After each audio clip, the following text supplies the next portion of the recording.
আসসালামু আলাইকুম। রাজবাড়ী সরকারি কলেজের অনলাইন ক্লাসে সবাইকে স্বাগত জানাচ্ছি। আমি আজকে আমাদের একাদশ শ্রেণীর ক্লাস পরিচালনার জন্য আমি তোমাদের সাথে আছি।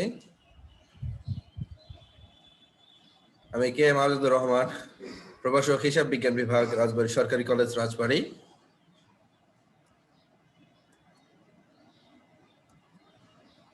আজকে একাদশ শ্রেণীর হিসাব বিজ্ঞান প্রথম পত্র থেকে আমরা পঞ্চম অধ্যায় নিয়ে আলোচনা করব।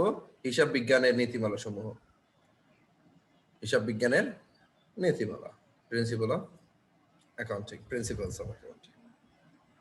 প্রিয় শিক্ষার্থীরা, তোমাদের সাথে দীর্ঘদিন পর আমার ক্লাস নেওয়া হবে। আশা করি তোমরা ভালো আছো, সুস্থ আছো। তোমাদের প্রথম সাময়িক পরীক্ষা চলে গেছে। আমরা এখন অনেকে রেজাল্ট করেছো, যেমন রেজাল্ট করেছো করোনাকালীন সেই সময়। আমি আশা করেছিলাম আর একটু ভালো হবে,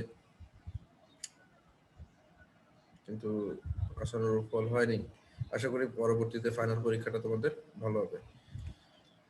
আমরা হিসাব বিজ্ঞানের নীতিমালা বলতে কি বুঝি একটু আলোচনা করব। যে কোনো প্রতিষ্ঠানের আর্থিক প্রতিবেদনের উদ্দেশ্যটা কি? আমরা অ্যাকাউন্টিং এর সাহায্যে কি করি? ব্যবসা প্রতিষ্ঠানের আর্থিক বিবরণী, আর্থিক প্রতিবেদনগুলো তৈরি করি। কেন তৈরি করি? জানো, আর্থিক বিবরণী সমূহ দিয়ে সংশ্লিষ্ট কর্তৃপক্ষ, সংশ্লিষ্ট প্রতিষ্ঠান, সংশ্লিষ্ট ব্যক্তি, অর্থাৎ যাদের এই তথ্যটা প্রয়োজন, তারা এই প্রতিবেদনের তথ্য দিয়ে সিদ্ধান্ত গ্রহণ করতে পারে। সিদ্ধান্তগুলো কেমন হতে পারে? যে আমি জনাব এক্স এর কোম্পানি বা এক্স লিমিটেডে বিনিয়োগ করব কিনা, অথবা এক্স কোম্পানিকে কোনো ধার দিব কিনা, তাদের কাছ থেকে পণ্য আমরা বাকিতে, তাদের কাছে পণ্য বাকিতে আমরা বিক্রয় করব কিনা, বিক্রয় করলে আমরা কি সঠিকভাবে টাকা পয়সা পাবো কিনা, ওখানে যদি আমি বিনিয়োগ করি আমার বিনিয়োগের অর্থ রিটার্ন আসবে কিনা, এবং আমি ওখান থেকে ডিভিডেন্ড ঠিক মতো পাবো কিনা, ঋণ প্রদান করলেও ঠিক একইভাবে। এই সমস্ত বিষয়গুলো আমরা আর্থিক প্রতিবেদন থেকে দেখে আমরা ডিসিশন নেই। এখন এই আর্থিক প্রতিবেদনটা যদি খামখেয়ালি বা মন গড়া ভাবে তৈরি করা হয়, তাহলে কিন্তু বিনিয়োগকারী বা যারা সংশ্লিষ্ট পক্ষ আছে এই তথ্য ব্যবহার করে, সেই ব্যবহারকারীদের এই তথ্যটা কিন্তু কাজে লাগছে না। তো আবার পৃথিবীর বিভিন্ন দেশে বিভিন্ন কালচার আছে, তাদের ব্যবসায়িক ধরন আলাদা, তাদের আইন আলাদা, তো ওই সমস্ত তাদের প্রোডাক্টগুলো আলাদা। ওই সমস্ত দেশের এক এক প্রতিষ্ঠান যদি এক এক রকম করে আর্থিক প্রতিবেদন তৈরি করে, তাহলে কি হবে? সাধারণ ব্যবহারকারীরা কনফিউজড হয়ে যাবে। দেখা যাচ্ছে একটা প্রতিষ্ঠান একভাবে এক তথ্য করলো, প্রতিবেদন প্রস্তুত করলো, সমজাতি অন্য একটা প্রতিষ্ঠান অন্যভাবে প্রস্তুত করলো, তাহলে কি বিনিয়োগকারীরা সহজে বুঝতে পারবে না, কনফিউজড হয়ে যাবে। সে কারণে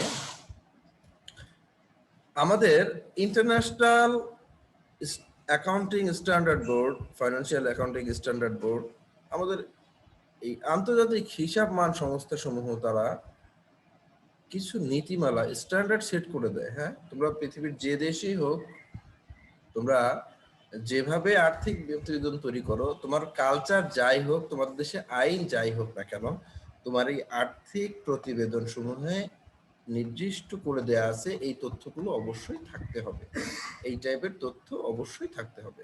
তাহলে কি হচ্ছে?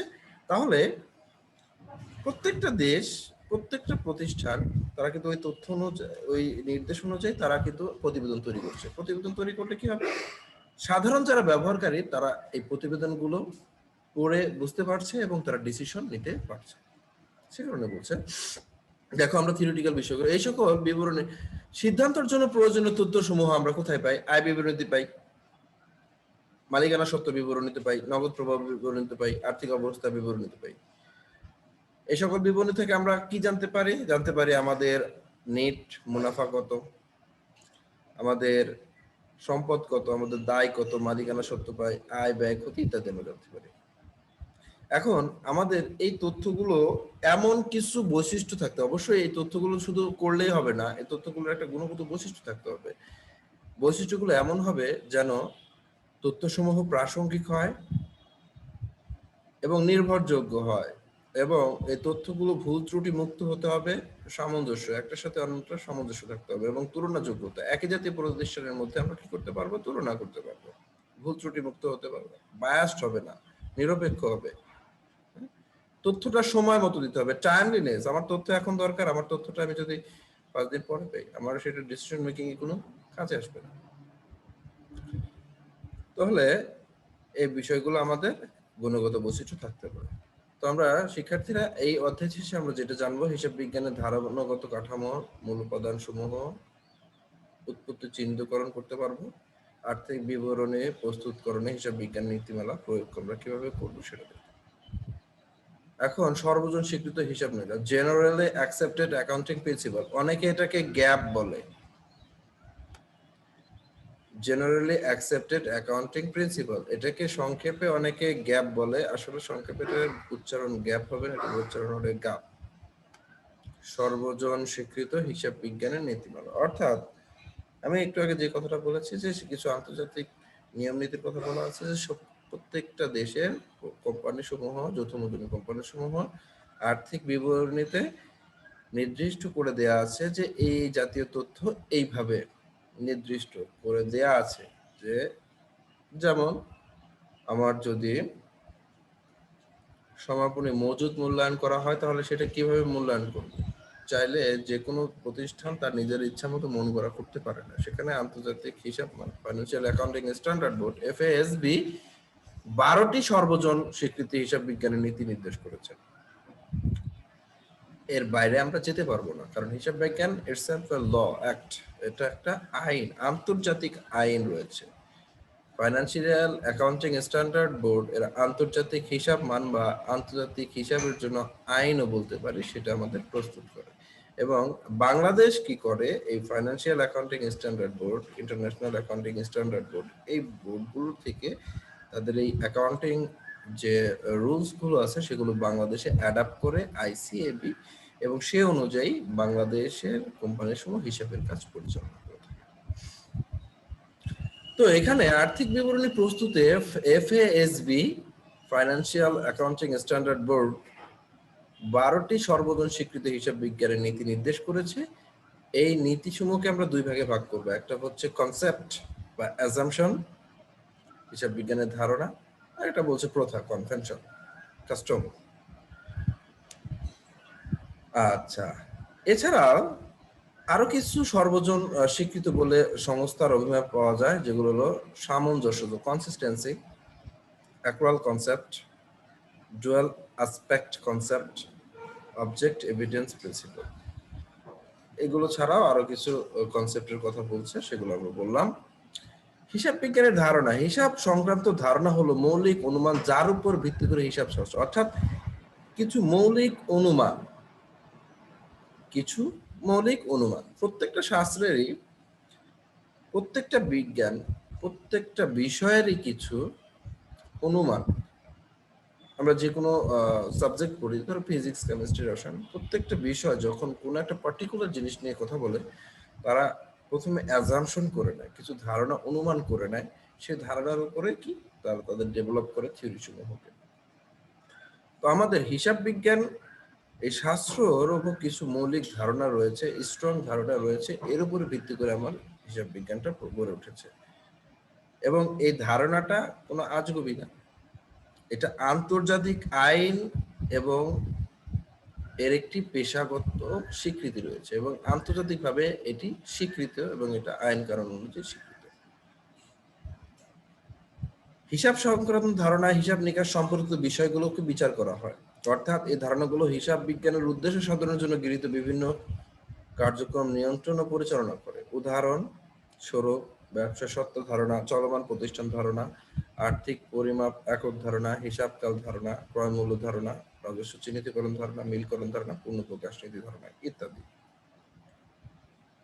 স্টুডেন্টরা, শিক্ষার্থীরা, আসো আমরা ধারণাগুলোকে একটু আমার মতো করে তোমাদেরকে আমি একটু বিশ্লেষণ করে দেখাই। প্রথমে আছে ইকোনমিক আর বিজনেস এন্টিটি কনসেপ্ট বা অ্যাজাম্পশন, অর্থনৈতিক বা ব্যবসায়িক সত্তা ধারণা। সহজ কথা, আমরা মানুষ, আমরা প্রত্যেকে এক একজন এক একটা সত্তা, মানুষ এক একটা, প্রত্যেকে একজন সত্তা, আমরা জীবিত সত্তা, প্রাকৃতিক। তোমরা ম্যানেজমেন্টে একটা বিষয় পড়ে থাকবে, সেটা হচ্ছে যৌথ মূলধনী কারবারের একটা বৈশিষ্ট্য হচ্ছে কৃত্রিম ব্যক্তি সত্তা। অর্থাৎ একটা কোম্পানি স্বাভাবিক মানুষের মতোই একজন ব্যক্তি সত্তার অধিকারী, সে নিজে কাজ না করলেও অন্যকে দিয়ে কাজ করায়। একটা ব্যক্তি সত্তার যেমন আইডেন্টিটি থাকে, একটা প্রতিষ্ঠানের ঠিক তেমনই আইডেন্টিটি। অ্যাকাউন্টিং এ এই কথাটাকে একটু ঘুরিয়ে বলছে যে অর্থনৈতিক বা ব্যবসায়িক সত্তা ধারণা। অ্যাকাউন্টিং এ কি বলছে? হিসাব বিজ্ঞান বলছে যে ব্যবসা এবং মালিক প্রতিষ্ঠান আলাদা, ব্যবসায় এবং মালিক দুজন আলাদা ব্যক্তি। ব্যবসা, প্রতিষ্ঠান এবং মালিক দুইটা আলাদা সত্তা। খুব ভালো কথা। তাহলে এই সত্তা ধারণা অনুযায়ী কি কি করতে হবে? হিসাব বিজ্ঞান কি কি করতে বলছে? মালিক এবং ব্যবসা প্রতিষ্ঠান দুজন আলাদা ব্যক্তি, বুঝলাম। কি করতে বলছে? মালিকের যেটা সম্পদ, মালিকের ব্যক্তিগত যেটা সম্পদ, সেটা ব্যবসা প্রতিষ্ঠানের সম্পদ নয়। ব্যবসা প্রতিষ্ঠানের যেটা সম্পদ, সেটা মালিকের সম্পত্তি নয়। মালিকের দায় মালিকের, ব্যবসা প্রতিষ্ঠানের দায় ব্যবসা প্রতিষ্ঠান। এই কারণে মালিক যখন ব্যবসা প্রতিষ্ঠানে কোনো টাকা দেন, মূলধন সরবরাহ করেন, সেটা ব্যবসা প্রতিষ্ঠানের ইন্টারনাল লায়াবিলিটিস, আন্তদায় মালিকানা সত্ত্ব হিসেবে বিবেচিত হয়, একটা দায় হিসেবে বিবেচিত হয়। এবং মালিক যখন এই টাকা পয়সা ব্যবসা প্রতিষ্ঠান থেকে নিয়ে যায়, উত্তোলন করে, সেটা আমাদের সেই দায় থেকে বাদ দিয়ে আমরা উত্তোলন হিসেবে। তাহলে এটা থেকে আমরা বুঝতে পারলাম মালিক এবং ব্যবসা প্রতিষ্ঠান একই প্রতিষ্ঠান নয়, দুটা আলাদা আলাদা সত্তা রয়েছে। আর এই ধারণার উপর ভিত্তি করে হিসাব বিজ্ঞানের মৌলিক সমীকরণ এ সমান এল প্লাস ওই, অর্থাৎ মোট সম্পত্তি সমান মালিকের দায় এবং বাইরের পক্ষের দায়, এই দুটো সৃষ্টি হয়েছে। যদি আমরা হিসাব বিজ্ঞানে মোট সম্পদ সমান মালিকানা সত্ত্ব এবং দায় দুটো আমরা বহির্দায় যেটা এভাবে লিখলাম, কিন্তু প্রকৃতপক্ষে আমাদের সূত্রটা হচ্ছে এ সমান এল প্লাস ওই। এখন কোশ্চেন থাকতে পারে শিক্ষার্থীরা, কেন এল বাইরের দায়, কেন এলটা আগে? কারণ হচ্ছে আমাদেরকে বলা হয় যে আগে বাইরের পক্ষের দাবি মেটাতে হবে, এরপর মালিকের দাবি। যদি বাইরের পক্ষের দাবি না মেটাতে পারি, তাহলে মালিক কিছু পাবে না। এজন্য লায়াবিলিটিটাকে আগে রাখা হয়। অর্থের এককে পরিমাপ ধারণা, মনিটারি ইউনিট অ্যাজাম্পশন বা কনসেপ্ট, মনিটারি ইউনিট অ্যাজাম্পশন বা কনসেপ্ট। সহজ কথায় বলবো, হিসাব বিজ্ঞান ওই সমস্ত ঘটনা লিপিবদ্ধ করবে যেগুলো অর্থ দিয়ে পরিমাপ করা যায়, আর যেগুলো অর্থ দিয়ে পরিমাপ করা যায় না, সেগুলো আমরা হিসাবে আনবো, বিবেচনা করব না। সহজ কথা, ধরো ব্যবসা প্রতিষ্ঠানে 500 টাকা চুরি হয়ে গেল। এই 500 টাকা আমরা টাকা দিয়ে পরিমাপ করতে পারতেছি, অর্থ দ্বারা পরিমাপ করতে পারছি, এটা হিসাবভুক্ত করব। ব্যবসা প্রতিষ্ঠানের মালিকের মা মারা গেল, অনেক বড় ক্ষতি, অথবা মালিক নিজেই মারা গেল, অনেক বড় ক্ষতি।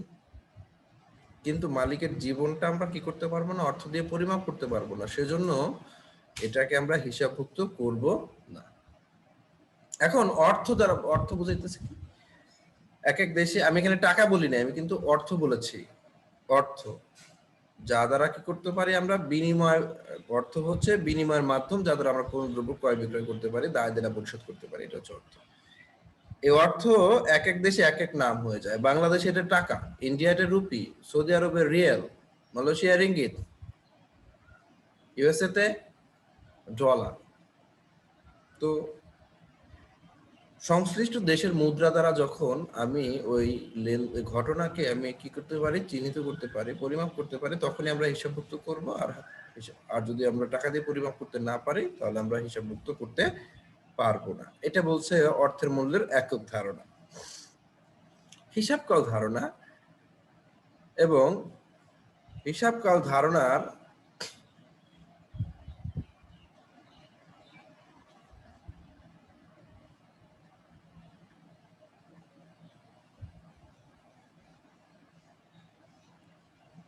আগে আমি আরেকটা কথা বলে নেই, সেটা হচ্ছে চলমান প্রতিষ্ঠান ধারণা।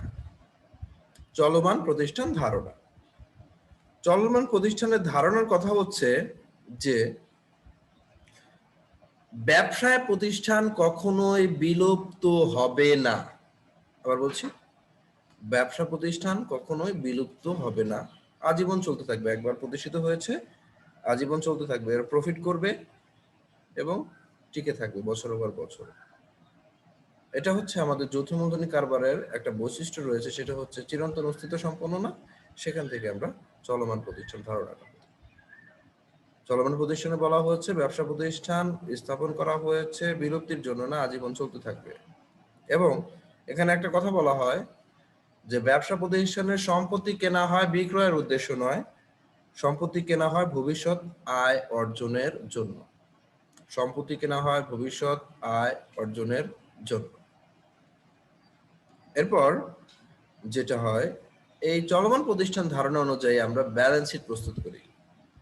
ব্যবসা প্রতিষ্ঠানের সম্পত্তির দায় এবং মালিকানা সত্ত্ব জানার জন্য আমরা ব্যালেন্স শিট প্রস্তুত করি চলমান প্রতিষ্ঠান ধারণা অনুযায়ী। আমরা সম্পত্তি সমূহকে ব্যালেন্স শিটে দীর্ঘমেয়াদী এবং চলতি, স্থায়ী সম্পত্তি এবং চলতি সম্পত্তি আলাদা আলাদা ভাগ করে দেখাই চলমান প্রতিষ্ঠান ধারণা অনুযায়ী। চলমান প্রতিষ্ঠান ধারণা অনুযায়ী আমরা ব্যয়কে মুনাফা জাতীয় এবং মূলধন জাতীয় দুই ভাবে আলাদা করে দেখাই। দেনাদারের উপর অনাদায় পাওনা সঞ্চিতি ধার্য করি আমরা চলমান প্রতিষ্ঠান ধারণা অনুযায়ী। আমরা অবচয় ধার্য করি। এবং ইম্পর্টেন্ট বিষয় হচ্ছে চলমান প্রতিষ্ঠান ধারণায় একটা কথা বলা আছে, সেটা হচ্ছে যে সম্পত্তিকে অবশ্যই, স্থায়ী সম্পত্তি সমূহকে অবশ্যই ব্যালেন্স শিটে ক্রয় মূল্য দেখাতে হবে। ক্রয় পরবর্তী বাজার মূল্য, অর্থাৎ বাজার মূল্য দেখানো যাবে না, ক্রয় মূল্য দেখাবো। এখন ক্রয় মূল্য দেখাবো কি, এক বছর পরে তো ক্রয় মূল্যটা কমে যাবে, কারণ ডিপ্রিসিয়েশন হবে না। চলমান প্রতিষ্ঠান ধারণা বলছে ঠিক আছে, এক বছর পরে তাহলে ক্রয় মূল্য থেকে অবশ্যই বাদ দাও, যেটুকু থাকে এটাকে বই মূল্য দেখা। অর্থাৎ চলমান প্রতিষ্ঠান স্পষ্ট করে বলেছে যে স্থায়ী সম্পত্তিকে ব্যালেন্স শিটে ক্রয় মূল্য অথবা বই মূল্য দেখাও, বাজার মূল্যে দেখানো যাবে না। এরপরে আমাদের বলছে যে হিসাবকাল ধারণা। হিসাবকাল ধারণা হচ্ছে যে আমি একটু আগে বললাম চলমান প্রতিষ্ঠান ধারণায় যে ব্যবসা প্রতিষ্ঠান আজীবন চলতে থাকবে, কখনো বিলুপ্ত হবে না। আজীবন ভাই চলবে, কিন্তু আমার জানা দরকার আছে যে আমার প্রতিষ্ঠানের এবছর লাভ হলো কত, লোকসান হলো কত, আমার জানা দরকার আছে না, প্রতিষ্ঠান তো পরিচালনা করছে। এই লাভ এবং ক্ষতি বা ব্যবসা প্রতিষ্ঠানের পারফরম্যান্স, এটা জানার জন্য আমরা কি করি, চলমান প্রতিষ্ঠান হিসাবকাল ধারণা বলছে, হিসাবকাল ধারণা যে প্রতিষ্ঠানের এই আনুমানিক জীবনকালকে ক্ষুদ্র ক্ষুদ্র অংশে ভাগ করে এবং এই ক্ষুদ্র ক্ষুদ্র অংশ প্রত্যেকটা কি হবে, সমান হবে।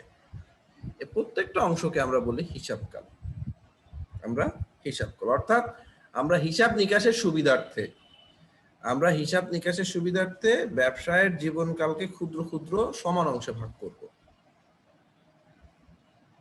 প্রত্যেকটা অংশ কি হবে, সমান হবে। এর এক একটাকে আমরা হিসাবকাল বলি। হিসাবকাল হতে পারে 3 মাস, আমি যদি 3 মাসের হিসাবকাল বলি 3 মাস পরে পরে হিসাব করতে হবে। হিসাবকাল হতে পারে 6 মাস, তাহলে আমি একবার 6 মাস করলাম, একবার 1 বছর করলাম, আবার 3 মাস করলাম, এমন করা যাবে না। আমাকে 6 মাসের হিসাবকাল হতে 6 মাস করতে হবে। 1 বছর হতে পারে, যেটা ব্যবসা প্রতিষ্ঠান তাদের জন্য সুবিধাজনক মনে করে। তবে হিসাবকালটা যদি 1 বছরের হয় তাহলে বার্ষিক হিসাবকাল ফিসক্যাল ইয়ার বলা হয়, ফাইন্যান্সিয়াল ইয়ার বলা হয়। আমরা এই হিসাবকাল অনুযায়ী তাহলে আমরা হিসাবকাল ধারণা অনুযায়ী কি কাজগুলো থাকি অ্যাকাউন্টিং? এই হিসাবকাল ধারণা অনুযায়ী আমরা ব্যবসা প্রতিষ্ঠানের আয় বিবরণী প্রস্তুত করি। আয় বিবরণী প্রস্তুত করি। আয় বিবরণী প্রস্তুত করে আমরা কি করি? ব্যবসা প্রতিষ্ঠানের কত লাভ হলো, কত লোকসান হলো, আয় ব্যয় সবকিছু আমরা জানতে পারি আয় বিবরণীর মাধ্যমে। আমরা হিসাবকাল ধারণা অনুযায়ী মালিকানা সত্ত্ব বিবরণী প্রস্তুত করি। মালিকানা সত্ত্ব বিবরণী প্রস্তুত করে আমরা জানতে পারি যে ব্যবসা প্রতিষ্ঠানের মালিকের দাবিটা কত ছিল, এর সাথে কত দাবি যুক্ত হলো, মালিক কোনো টাকা উঠিয়ে নিয়ে গেছে কিনা, বছর শেষে আমার কথা হচ্ছে, আমরা এটা জানতে পারি। আমরা প্রস্তুত করি নগদ প্রবাহ বিবরণী। এই নগদ প্রবাহ বিবরণী প্রস্তুত করি কেন? আমাদের জানার দরকার আছে ব্যবসা প্রতিষ্ঠানে নগদ কত টাকা ব্যালেন্স ছিল, সারা বছর কত টাকা নগদ আসলো, কত টাকা গেল, বছর শেষে আমার কত টাকা নগদ রইলো। এই তথ্য জানার জন্য আমরা নগদ প্রবাহ বিবরণী প্রস্তুত করি। সেই সাথে আরো কিছু বিষয় আছে, যেমন আমরা এই হিসাবকাল ধারণা অনুযায়ী সমন্বয় চাবেদা প্রস্তুত করি। হিসাবকাল ধারণা অনুযায়ী আমরা সমন্বয় দাখিলা প্রদান করি। হিসাবকাল ধারণা অনুযায়ী আমরা সমাপনী দাখিলা প্রদান করি। সমাপনী দাখিলা তোমরা নিশ্চয়ই জানো। সমাপনী দাখিলা কেন করা হয়? সমাপনী দাখিলা করা হয় আয় জাতীয় হিসাব, ব্যয় জাতীয় হিসাব, আয় এবং ব্যয় এই দুটোকে নামিক হিসাব বলা হয়। কি হিসাব বলা হয়? নামিক হিসাব। আরেকটা হিসাব আছে, সেটা হচ্ছে উত্তোলন। আয়, ব্যয় এবং উত্তোলন এদেরকে বলে অস্থায়ী হিসাব। এদেরকে বলে অস্থায়ী হিসাব। আবার আয় ব্যয়কে নামিক হিসাব। তাহলে আয়, ব্যয় এবং উত্তোলন এই তিন জাতীয় হিসাবকে বন্ধ করে দেওয়ার জন্য আমরা হিসাবকাল ধারণা অনুযায়ী সমাপনী দাখিলা প্রদান করি। আমরা যে বললাম কিছুক্ষণ আগে যে অবচয় ধার্য, এই অবচয়কে আমরা হিসাবভুক্ত করি। অবচয়টা হিসাবভুক্ত করার জন্য আমরা হিসাবকাল ধারণা অনুযায়ী এগুলো সবকিছু করে থাকি। তো শিক্ষার্থীরা, আজকে এ পর্যন্ত তোমাদের সাথে। পরবর্তী ক্লাসে আমরা আরো কিছু নীতি নিয়ে কথা বলবো। সে পর্যন্ত সবাই সুস্থ থাকো, ভালো থাকো। সবাইকে অসংখ্য ধন্যবাদ। খোদা হাফেজ। আসসালামু আলাইকুম।